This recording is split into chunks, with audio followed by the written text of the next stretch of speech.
Good evening and welcome to NTD News. I'm Stephanie Cox. Here are today's top stories. The House just voted on whether or not to pass the DREAM Act for the second time. The immigration bill would give some migrants a pathway to citizenship. White House Press Secretary Jen Psaki accidentally refers to the situation at the border as a crisis.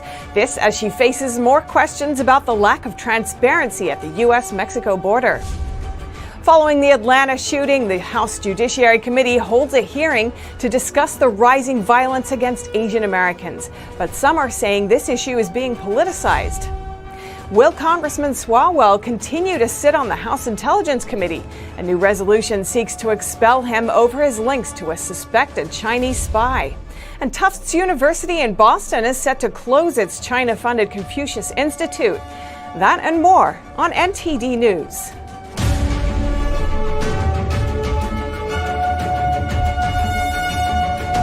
Today, the House passed two immigration bills, mostly along party lines. 9 Republicans voted with Democrats in a 228 to 197 vote. Democrats say passing the bills is the compassionate thing to do, but Republicans are concerned it grants amnesty to criminals and would prolong the border surge. One congressman tells NTD why he voted against them. It has always been a pleasure for me to sing the praises of our dreamers. The DREAM Act would provide amnesty to millions of young migrants, while the second bill gives amnesty to farmers. Democrats often argue that these bills are the humane way to reform immigration. After closing the book on 4 years of disastrous, cruel, and inhumane immigration policies, today we begin a new chapter. But Republican Mike Garcia likened the bill to cleaning up spilled water without fixing broken pipes. Other Republicans are concerned that these bills would also give green cards to criminals, including MS-13 gang members. Some also raise concerns that it will only make the border surge grow. The reason why Democrats want to talk about the dreamers is obviously Americans have compassion on children that are brought here to no fault of their own. But what they're not telling you is that through the chain migration laws that we have here in the United States, not only will they be able to become citizens, but then their entire family, going out to great-grandparents, grandparents, cousins, nephews, aunts, uncles, will also be able to become legal citizens of our country, which is why the coyotes and others bring children here. House Minority Leader McCarthy says he sent a second letter to Biden today, telling him what he learned at the border since Biden has declined to make the trip there. These immigration bills were already pushed through the House in the last Congress, but at the time, the Republican-led Senate blocked them from advancing. This time around, it appears the only thing that would stop it is a filibuster in the Senate. The National Sheriff's Association is calling on the Biden administration to secure the border and protect Americans. And the White House accidentally refers to the border situation as a crisis. This as reporters complain about a lack of transparency at the border. Press Secretary Jen Psaki accidentally referred to the border situation as a crisis today. This is while talking about diplomatic negotiations between Mexico and the U.S. That they would be partners in dealing with the crisis on the border. The administration has carefully avoided using this term. When asked about it, Psaki corrected it to challenges on the border and said there's been no official change in terminology. And the National Sheriff's Association is warning of a serious potential public health crisis along the border. The association says up to 50% of illegal immigrants crossing the border are testing positive for the virus, and that they're already seeing strains on the public health system in border communities. The association said between 5 and 50% are testing positive. They didn't include how they got those numbers nor provide dates. NTD reached out for answers, but they didn't get back to us before airtime. Now, getting clear answers about what exactly is happening at the border has been an ongoing challenge for journalists across the country. NBC News reports that the Biden administration is restricting the information Border Patrol agents can share with the media. The news outlet spoke to several current and former Customs and Border Protection officials. Border Patrol agents are reportedly calling it an unofficial gag order. An Epoch Times reporter told NTD she's been trying to get an interview with Border Patrol for weeks now, with no success. She was told by CBP that they're not doing border ride-alongs and that all interview requests have to go through the head office in D.C. Here's two reporters on Wednesday pressing the White House on the same issue. We're hearing from border agents that they're frustrated that they can't show us what's actually happening along the border. They can't do ride-alongs. They can't answer questions about what's happening inside. Certainly it seems like there's an element of secrecy here. Why? I mean, our reporters used to be able to get ride-alongs during the Trump administration, and you all, oversee the Department of Homeland Security. So if you all wanted to grant access to the press, couldn't you just tell DHS to do it? Psaki avoided answering directly and said it's because of the pandemic. However, some ride-along tours were allowed during the pandemic under the Trump administration. A number of White House reporters have expressed concerns about not being able to see inside the facilities for unaccompanied migrant youths, which are reportedly overrun. Lawyers who've been authorized to inspect the facilities recently told the Associated Press they interviewed children who reported being held in packed conditions, with some sleeping on the floor and others not able to shower for 5 days. Grace Coulter, NTD News. Concerns over Congressman Swalwell's links to an alleged Chinese spy are not going away. The House Minority Leader is trying to get Swalwell removed from the Intelligence Committee with a new resolution. NTD's Allison Lee has the details. House Minority Leader Kevin McCarthy is filing a resolution that seeks to remove Representative Eric Swalwell from the House Intelligence Committee.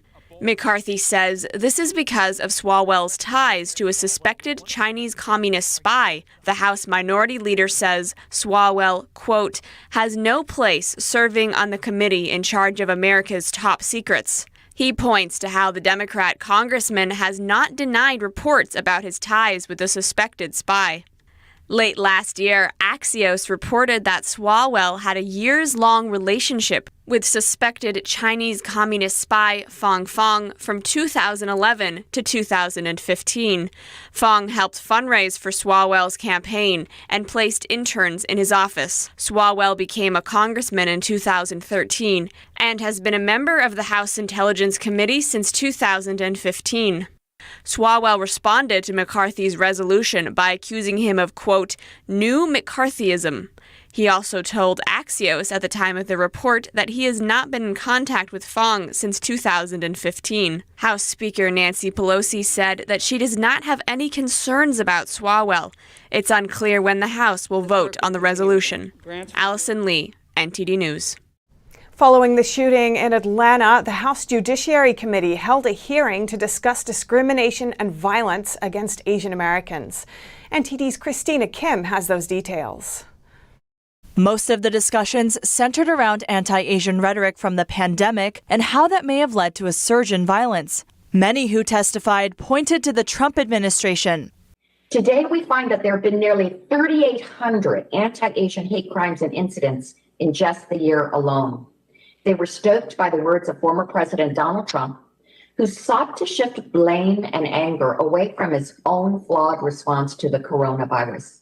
Words matter, from our president, from our leaders, for anyone with a platform. Whatever political points you think you are scoring by using ethnic identifiers in describing this virus, you're harming Americans who happen to be of Asian descent. So please stop doing that. But Representative Roy says justice should be served, but we shouldn't be afraid to speak out and oppose the Chinese Communist Party. And I'm not going to be ashamed of saying I oppose the Chi-Coms. I oppose the Chinese Communist Party. And I think that what they did to hide the reality of this virus is equally deserving of condemnation. Some say the shooting has been politicized. The media points out that 6 of the 8 people recently shot dead at massage parlors in Atlanta are Asian. Author Andy No asks if the 2 non-Asian victims don't matter because of their race. One user says the movement stokes the fear of racism and uses Asian American support as a pawn in the, quote, game of racial division. Another calls the recent spotlight on discrimination against Asians virtue signaling and performative. They say the same people speaking out now perpetuate anti-Asian narratives about the education system, and that the idea that, quote, Asians are stealing spots in top schools helps fuel Asian discrimination. We also cannot forget that discrimination we've seen against the AAPI community is not limited to the violence and attacks. We have seen institutions discriminating against Asian Americans in their admissions process in order to deny them the entry. The president ordered the flags at the White House to be flown at half staff to respect the 8 victims of the Atlanta shooting. Christina Kim, NTD News. The U.S.'s top docs testified to the Senate today, and a heated exchange about masks between Dr. Anthony Fauci and a Senator Rand Paul got a lot of attention. NTD's Miguel Moreno has that story and the latest trends on the virus. The mask debate isn't over yet. Republican Senator Rand Paul and Dr. Anthony Fauci bumped heads at a Senate hearing on the U.S.'s response to the pandemic. No, it's not. The vaccine and you're wearing 2 masks. Isn't that theater? No, that's not. Here we go again with the theater. Let's get down to the facts. Basically, Fauci says masks are good to use even after you've been vaccinated because there are variants. That's a good reason for a mask. In the South African study conducted by J&J, they found that people who were infected with wild type and were exposed to the variant in South Africa, the 351, it was as if they had never been infected before. They had no protection.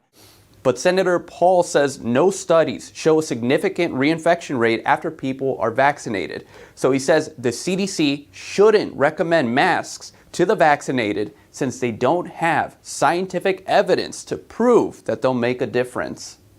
Instead, you should be saying there is no science to say we're going to have a problem from the large number of people being vaccinated. You want to get rid of vaccine hesitancy? Tell them they can quit wearing their mask after they get the vaccine. You want people to get the vaccine? Give them a reward instead of telling them that the nanny state's going to be there for 3 more years and you got to wear a mask forever. Fauci says it's possible that we'll wear masks in 2022 to protect against the CCP virus. Now let's go over to the CCP virus trends in the U.S. The 7-day case average fell to about 53,800 on Wednesday. Overall, every 7-day average is falling. Deaths, cases, and hospitalizations. That's been the trend since January's peak. The numbers are headed in a good direction in the U.S., but way down south, in Brazil, they've hit a record high number of positive cases, over 90,000 new cases on Wednesday. Also a record number of deaths this week, some 2,800. Plus, hospitals are swamped. In Brazil's most populous city, ICU beds are occupied at 90% as of Wednesday. Given the huge volume of patients, we start to suffer from the scarcity of basic materials. We are going to have a serious problem in the coming days with sedatives and neuromuscular blockers. And this does not only apply to our hospital, that's for all of them. That is the problem that we have to face in Brazil. Their health minister says they'll soon be able to produce vaccines in their own country. Brazil has used primarily the AstraZeneca vaccine and China's CoronaVac. Lastly, there are reports of a newly detected variant found in a hospital in France. It's called the Breton variant, and it appears to go undetected with a PCR test kit, which is considered the gold standard.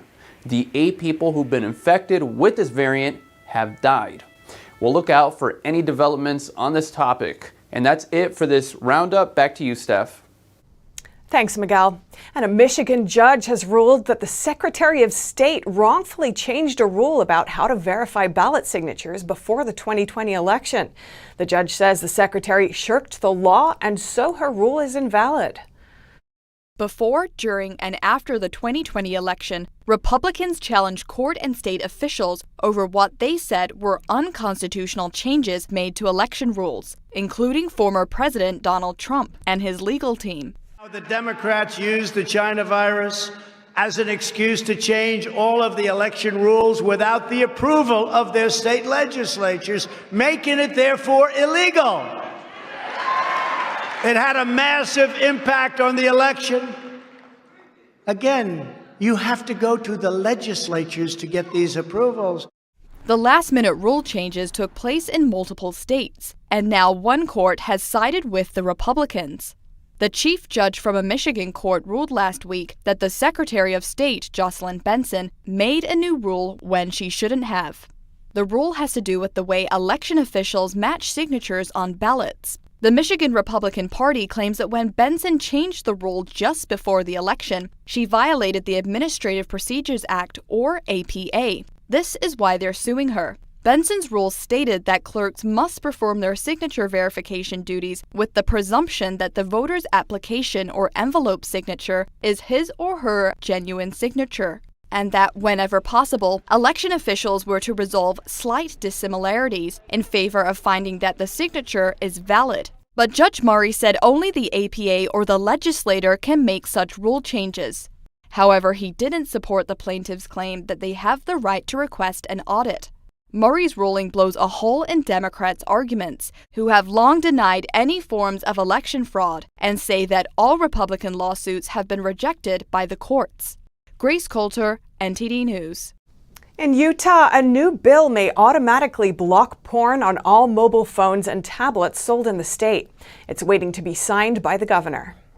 The bill aims to prevent minors from accessing porn. Adults can turn off the filters. A spokesperson says that Governor Spencer Cox will carefully consider the bill. Advocates say it is a common-sense solution to protect children, but some say it's not enough because children could still access such sites. Others say it violates the First Amendment. Porn is considered a public health crisis in Utah. One statistic says on average, boys are introduced to porn at 8 years old. If passed, the bill will go into effect January 1st, 2022, only after similar laws are passed in 5 other states. And General Flynn traveled to Tulsa, where he endorsed Jackson lawmayor for the United States Senate. After the endorsement, Flynn joined a town hall where audience members voiced some of their greatest concerns facing our nation. NTD's Steve Lance brings us more from Oklahoma.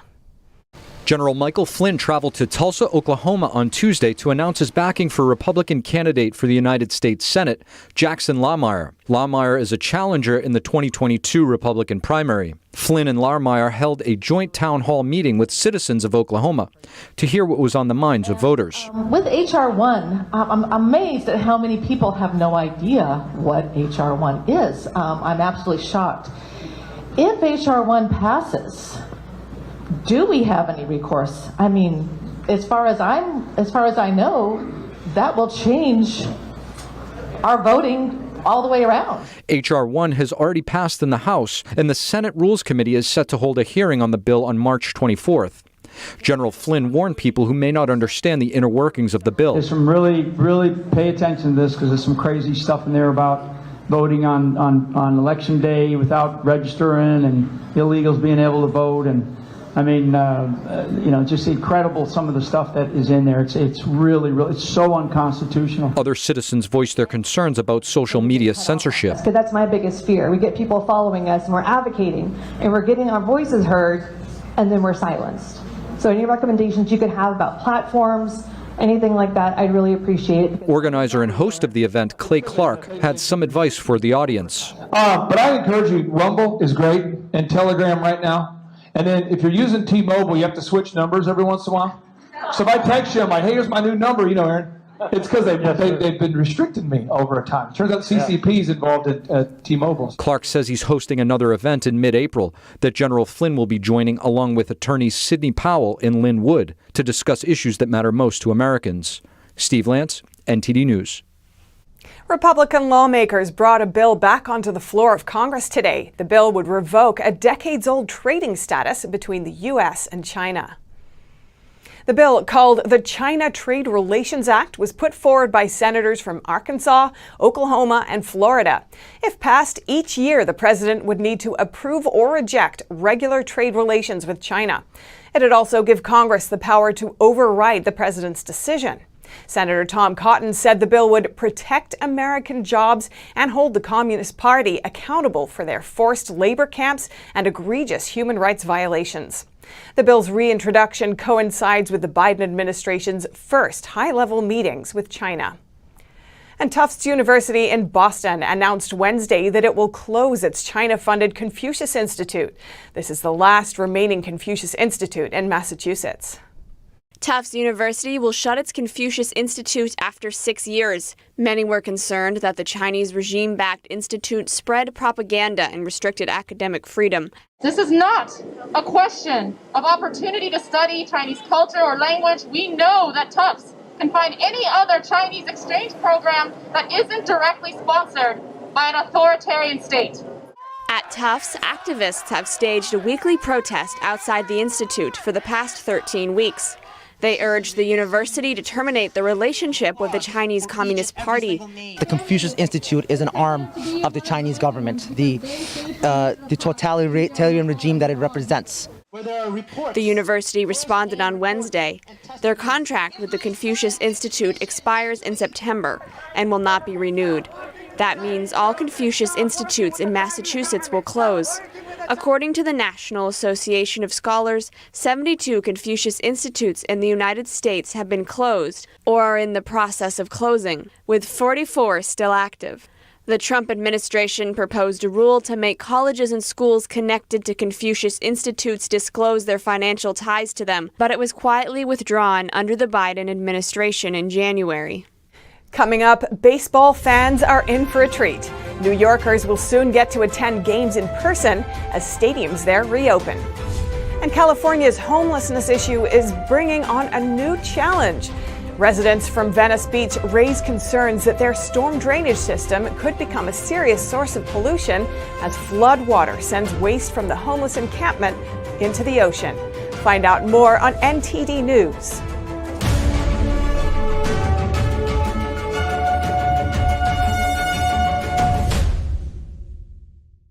New York is going to bring baseball fans back into stadiums on April 1st. It's just in time for the beginning of the Major League Baseball season. NTD's Don Tran has the details. As spring draws nearer in New York, the virus pandemic seems to be fading away. Statewide hospitalizations have gone down, and over 7 million people are vaccinated across the state. Governor Andrew Cuomo announced the baseball stadiums will be open for fans during the Major League Baseball season. It is time to rise up, and it is time for the Mets and the Yankees to bring home a championship this year.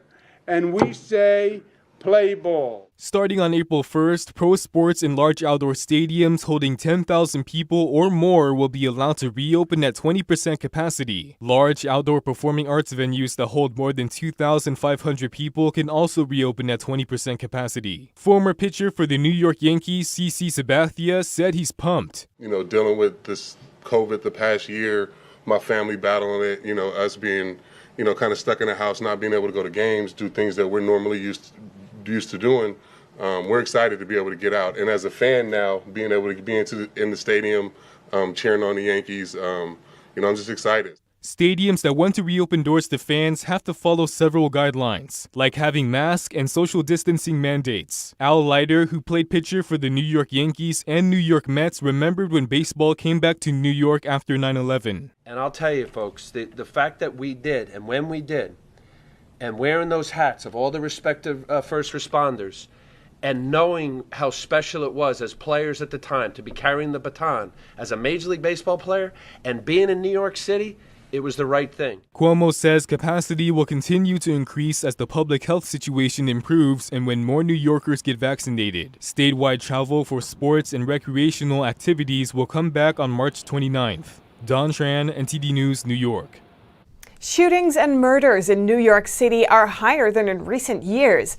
The city's police unions say that's because of a law change that makes it difficult to set bail on criminals. NTD's Ariane Pazdar has that story.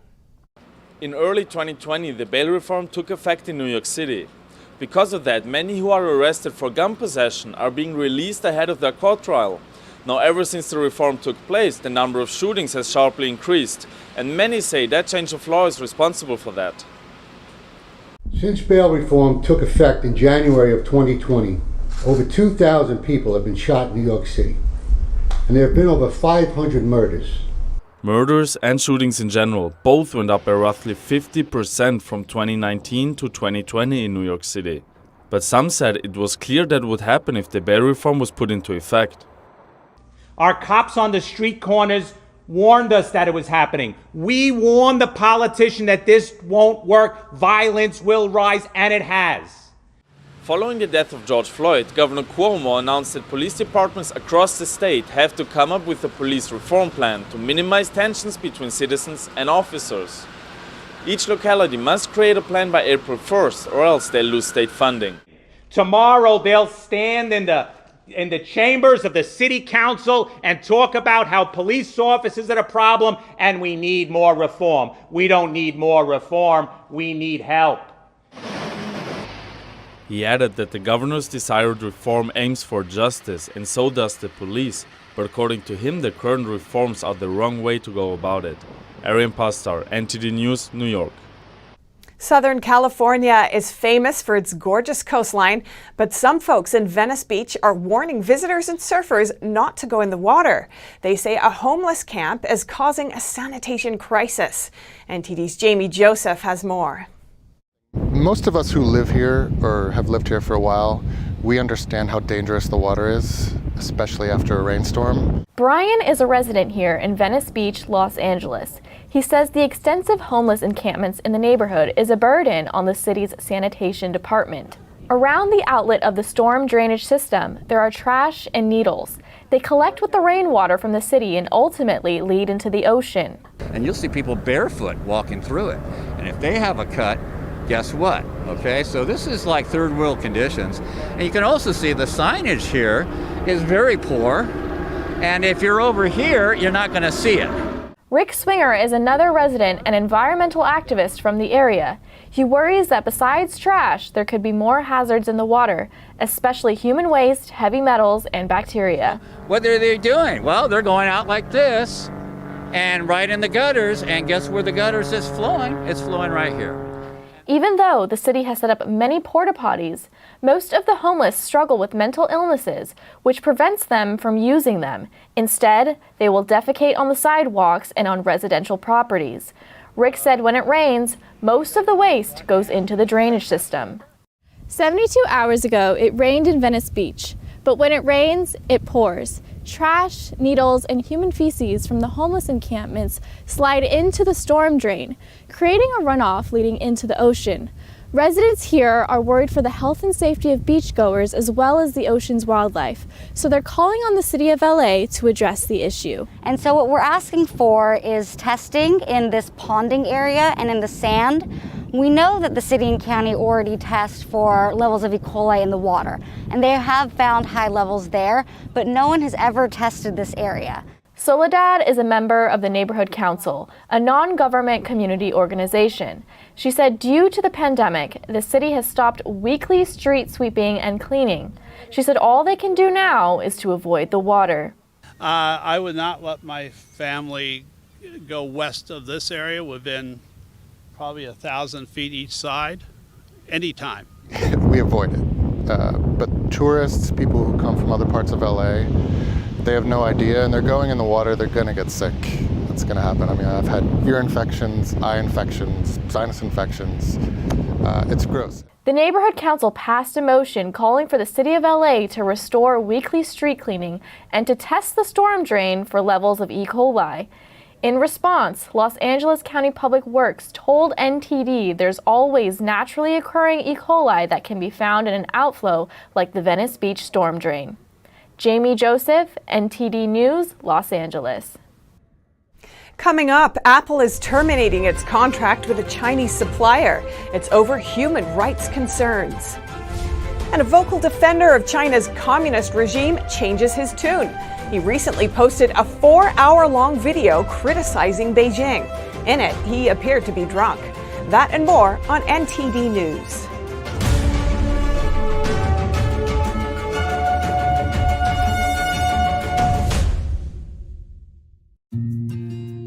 Do you have a life insurance policy you no longer need? Now you can sell your policy, even a term policy, for an immediate cash payment. Call Coventry Direct to learn more. We thought we had planned carefully for our retirement. But we quickly realized we needed a way to supplement our income. Our friends sold their policy to help pay their medical bills. And that got me thinking. Maybe selling our policy could help with our retirement. I was skeptical. So I did some research and called Coventry Direct. They explained life insurance is a valuable asset that can be sold. We learned we could sell all of our policy or keep part of it with no future payments. Who knew? We sold our policy. Now we can relax and enjoy our retirement as we had planned. If you have $100,000 or more of life insurance, you may qualify to sell your policy. Don't cancel or let your policy lapse without finding out what it's worth. Visit CoventryDirect.com to find out if your policy qualifies or call 1-800-509-8500. Coventry Direct, redefining insurance. The glory of piano masterpieces from the Baroque, Classical, and Romantic periods. New Tang Dynasty Television invites you to join the 2021 NTD International Piano Competition. Together, we preserve and revitalize the art of authentic classical piano music. October 2021 in New York City. Register now at piano.ntdtv.com. 90% of news outlets in the United States are controlled by 6 corporations. They're not out to tell you the truth of what's happening. They're out to tell you the picture of the world that they represent. The mission of the Epoch Times is to chase the truth, to ground all statements in facts, and prevent people from being misled. This is a battle between truth and deceit. Subscribe today and join the Americans who are seeking truth and tradition. We'd love to have you on board.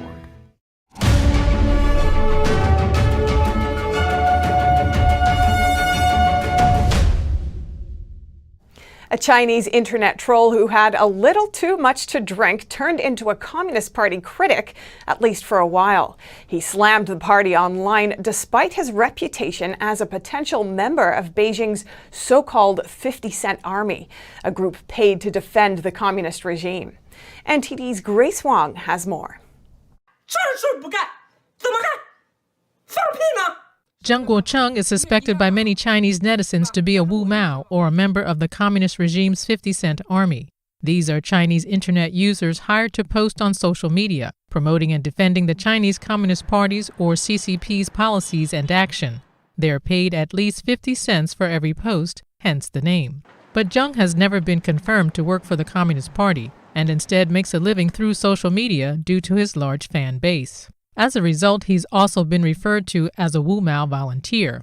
Zheng has loudly attacked the U.S., Taiwan, and Hong Kong's pro-democracy movement. He uses Chinese social media platforms as well as YouTube. The video platform is banned in China, and breaking through Beijing's internet blockade is a crime. But Zheng avoids punishment by praising the regime. But without warning, things took a turn last week. That's when he uploaded a 4-hour video fiercely attacking the communist regime. In the video, and under the apparent effects of too much alcohol, he slammed corrupt officials in his hometown, Antu County of Jilin Province. He said the land in his village was meant to be distributed to villagers according to official instructions, but the village officials never gave the land to villagers. The land in our village, more than 10 years ago, the land should have been distributed to villagers. But up till today, it didn't happen. Why? Are they joking? He also pointed out the contradiction in what officials say and do related to the U.S. If we think that the U.S. is bad, then we should investigate from central authorities down to the local level whose children study in the U.S. Then they are the public enemy of the people. When I left my village, they told me that the U.S. is bound to perish, and we shouldn't go to the U.S. But I've seen many things now. How come the children of high-ranking officials have all gone to the U.S.? Are they the enemy of the people? Aren't they? Zheng also touched on China's petition system. It's a way for Chinese citizens to bring their complaints to higher officials and seek justice for wrongdoing committed against them. But a number of them have been told off or even arrested for doing so. Zheng says the officials in charge of it have done nothing meaningful and called it ridiculous to accuse those who issue petitions of violating the law. If I issued a petition to officials, my nephew would not be able to pass the civil service exam. The question is, does the petition system make sense? If not, then just cancel it, okay? Since the system exists, why do you punish petitioners' family members? Why? In some of his most revealing comments, he explained that he pretends to be a young Chinese patriot just to make a living. He disclosed that just last month he made $7,000 from his YouTube videos. Shortly after the video was posted on the same day, he deleted the video. He also apologized in a statement, saying that some of his extreme remarks affected his fans. But netizens don't seem to believe his apparent attempt at damage control. One of them commented he finally told the truth. Another said he told the truth after getting drunk. Brother, don't hold back anymore. All of Zheng's accounts on Chinese social media have since been shut down. Only his YouTube channel is still available. Reporting by Grace Wong, NTD News. Apple is cutting ties with one of its Chinese component suppliers. It has to do with human rights abuses against Uyghur Muslim minorities in China. NTD's Tiffany Meyer brings us more on that.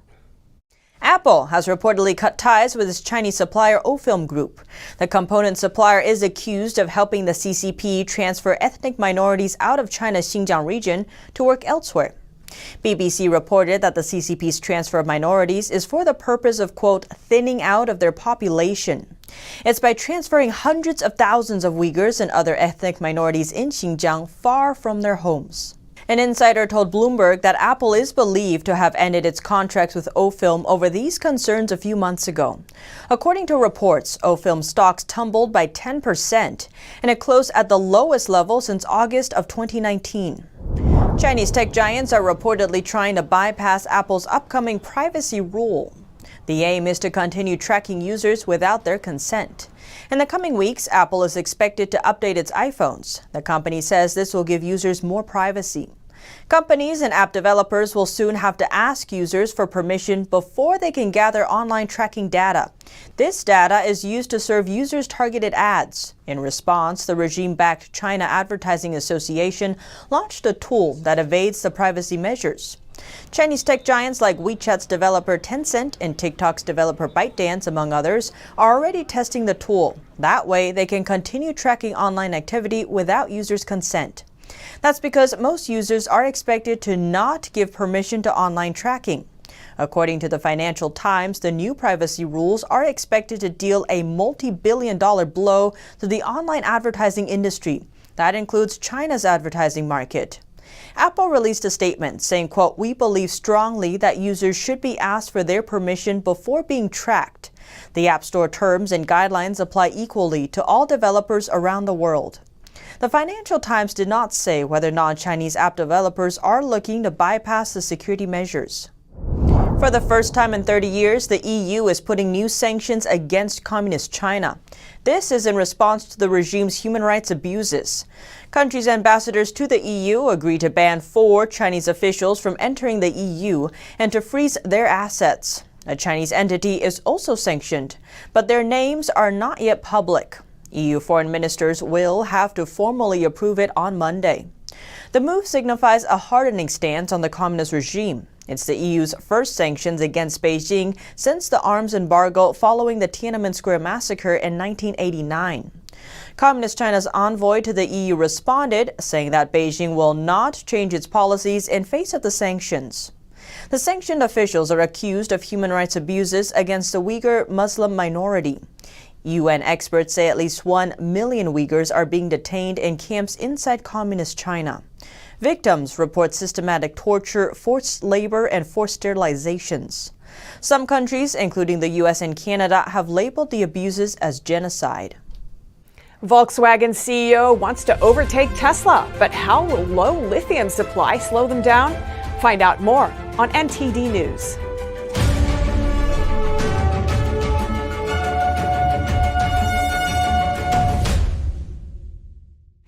If you're behind on your taxes, don't worry. You may get an extra month to pay your dues this year. The IRS is planning to delay the tax filing deadline until mid-May, according to an official. The official says the government wants to give Americans more time because the pandemic made taxes more complicated for some. But the IRS is also swamped with its workload right now. The service is still processing millions of 2020 tax returns, while at the same time sending out a new round of stimulus checks and dealing with new unemployment benefits and extended child tax credits.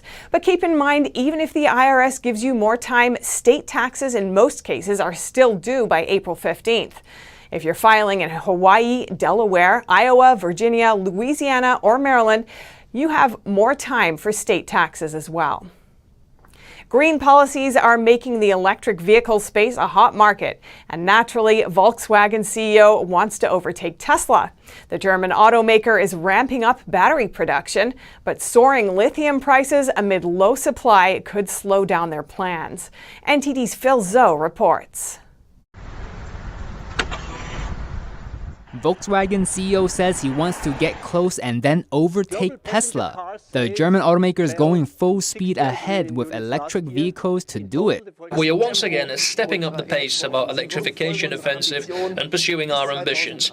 By 2030, our electric vehicles will account for at least 70% of our sales in Europe and 50% of our sales in North America and China. And they're going at it without Tesla's help. Battery cell competence, we believe, is something that we need to also grow within the company. We do not necessarily need to partner up with other car makers to collaborate. But electric vehicles are hampered by a shortage of lithium, a crucial battery component. One lithium producer says this improves the overall investment environment. One of the key factors in the increase in lithium and spodumene prices really has been the fact that most lithium raw material supply is tied up in long-term contracts. There'll be problems with getting enough lithium for major electrification efforts all over the world. Mining new sources is no simple matter. It is concerning.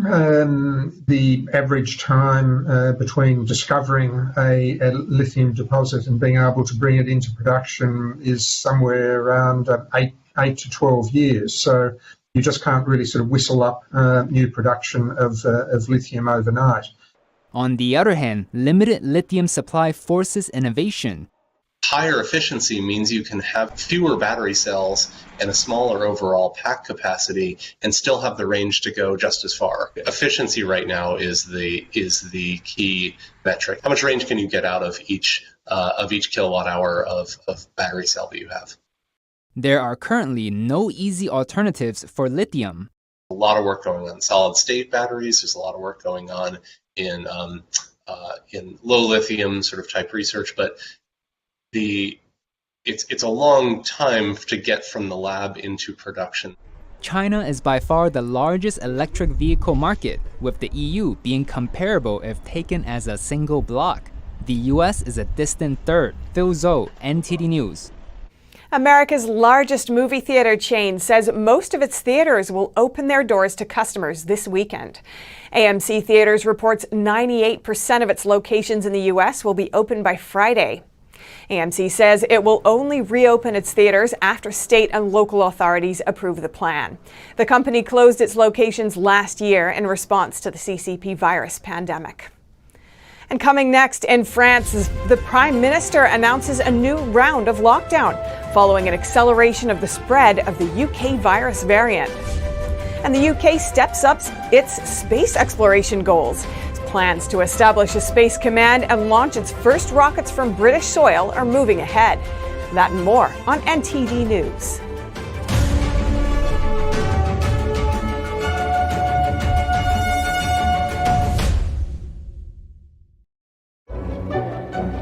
Someone has to find the way to build the Great Dome.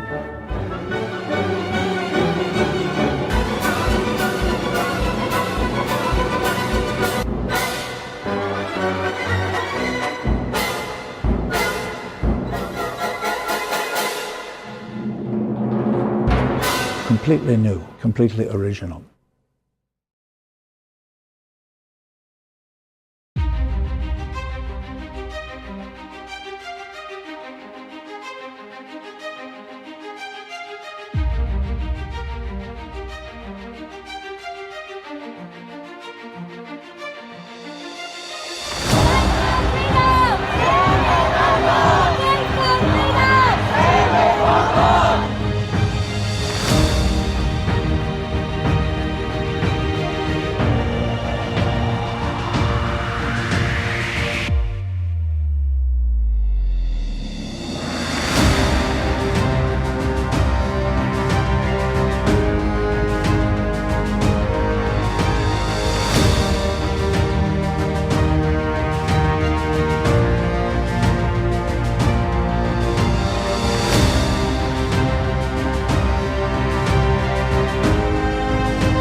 The UK and Italy recently enacted new lockdown measures, and now France is following their example.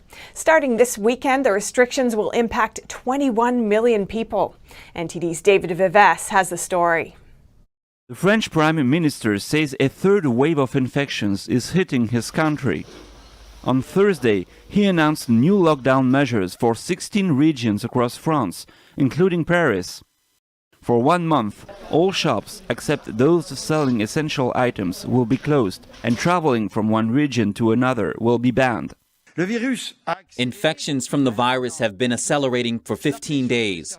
Pressure on hospitals has been increasing for a week. The time has come to face the consequences. The Prime Minister says one reason for the increase in the number of cases is the UK variant. He claims it contaminates more people and is more dangerous. He says the UK and Italy are facing similar situations, so he decided to follow their lead and enact new lockdown restrictions. The new lockdown comes as a blow for certain people, such as small shop owners or students that are forced to stay home for months. It remains to be seen whether this measure will be followed and accepted by the public. David Vives, NTD News, Paris. The British government says all police forces in England and Wales are to start recording misogyny as hate crime. It follows pressure from campaigners following the death of Sarah Everard. Here's NTD's Jane Werrell with more. Crimes motivated by sex or gender will be recorded by police forces across England and Wales from this autumn. A Home Office minister announced the move during a debate on the domestic abuse bill, saying it will start on an experimental basis. That on an experimental basis, we will ask police forces to record and identify any crimes of violence against the person, including stalking and harassment, and sexual offences where the victim perceives it to have been motivated by a hostility based on their sex. She says the data could inform long-term decisions following the Law Commission's recommendations. 11 out of 43 police forces in England and Wales already record misogyny as a hate crime, have trialled the policy or are considering to implement it. Widening this to all police forces came in response to calls from Labour's Baroness Kennedy of Cradley to make misogyny a hate crime. The Crown Prosecution Service defines hate crime as a range of criminal behaviours where the perpetrator is motivated by hostility or demonstrates hostility towards the victim's disability, race, religion, sexual orientation or transgender identity. While there's no specific hate crime offence in England and Wales, if it's proven, judges have the powers to increase sentences and punishments. Calls to add sex and gender to the list has gained traction among campaigners following the death of Sarah Everard. Such calls, though, have some worried. A reminder that misogyny is popularly understood as hatred of women. But in the last week, and even today, it's been hinted at, the police have been described as institutionally misogynist. Is that true, that the police hate women? Or to repeat the mantra, that society is suffering an epidemic of misogynist violence? I don't recognise this nightmarish, catastrophising vision. This comes as the Scottish Parliament passed a controversial hate crime bill earlier this month, with critics saying it could have a chilling effect on freedom of expression. Jane Werrell, NTD News, London. The UK wants to launch rockets from Scotland and create a new space command. We spoke to an expert to understand why this is important. NTD's Earl Rhodes has the story. In a major defence and foreign policy review published on Tuesday, the UK government promised to become a meaningful actor in space. Robert Clark from the Henry Jackson Society think tank said it's essential for the UK to have its own independent and credible space programme. He said China has been militarising space for a while. If we look at the Chinese space programme, particularly from next year onwards, they're looking at launching their own international space centre and the incorporation of their civil and military technology will only potentiate the role that Chinese military will have in space. Announcing the biggest military spending boost since 1991, the Prime Minister last year said that the UK will establish a space command and that it will launch its first ever rockets into space from British soil. There's a limitation on space launches in Britain due to the island's location. Only spots near the equator can take the most advantage of the Earth's rotational speed to launch a bigger spacecraft. Clark says some of the UK's overseas territories would be positioned in incredibly strategic spots for space launches and other uses. Diego Garcia in the British Indian Ocean territories, the Ascension Islands and the Falklands. These are overseas territories which hold a unique spot, which are perfectly suitable for things like space-based programs and satellites and radar facilities. Clark describes space's growing role in defence. So space and cyber will be increasingly integrated from a military perspective, and it will really be able to give a much more clearer understanding of the intelligence and sort of the surveillance aspect, which is important from a military perspective. He says a demilitarised space is not feasible anymore. Earl Rhodes, NTD News. A rare exotic bird believed to be extinct in the British wild has been caught on camera wandering around a garden in Scotland. Student Sophie Pearson was stunned this month when she saw the dazzling bird strut past her window in St Andrews, Fife. The Lady Amherst pheasant was introduced to the UK from China in the 19th century. There have been no reported sightings of the bird since 2019. It's thought that the one in Fife may have escaped captivity. And waste not, want not. The old saying still applies today. A Hong Kong man takes this wisdom to heart. His nonprofit organization transforms dead trees into unique products. In September 2018, an intense typhoon uprooted tens of thousands of trees in Hong Kong. The city disposed of the wood even though most of it was still usable. Reese Wong realized this and started a non-profit. His non-profit collects dead trees and turns them into one-of-a-kind products. We can't stop development. We can only try our best to minimize the negative impact brought about by the city's development or transform it into something positive. I think transforming is the foundation of our work, and we believe we are doing something meaningful, so we have to carry on and we won't stop until we see results. Last year, they recycled 300 tons of trees. The trees were infected with insects or rotting and headed for the landfill.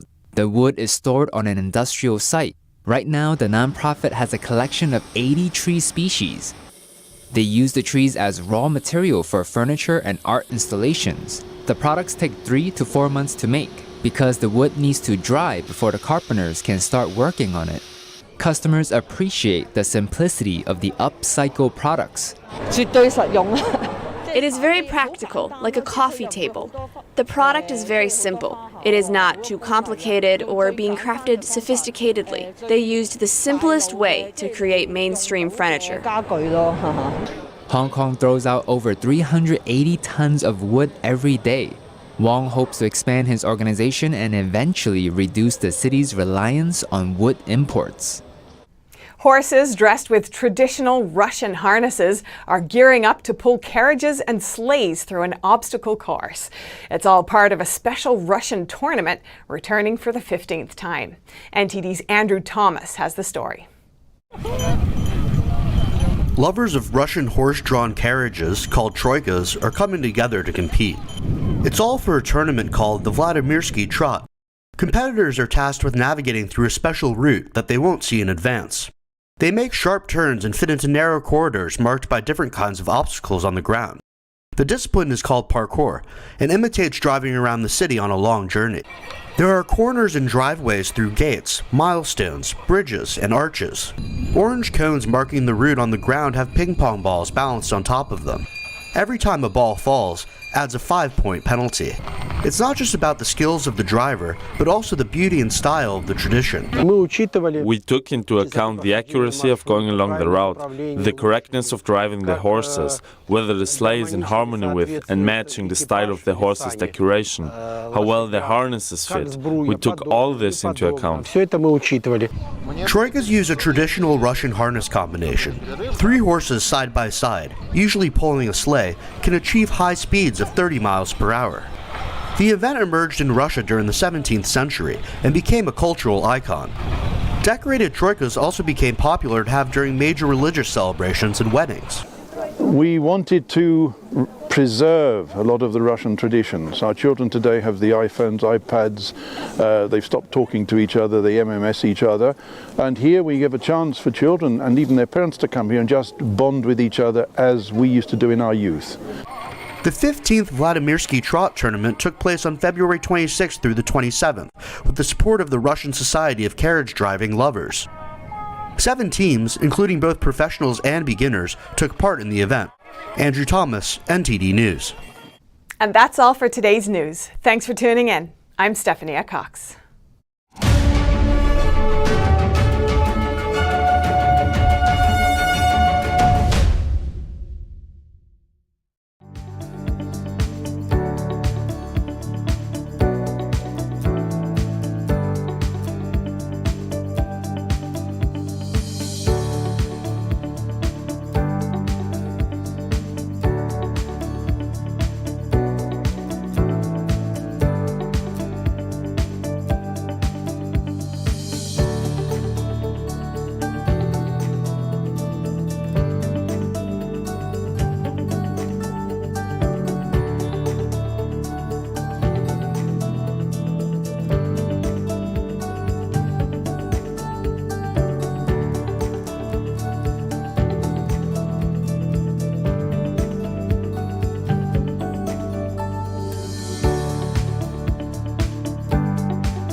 Don't miss out on important news. Our videos are being deleted.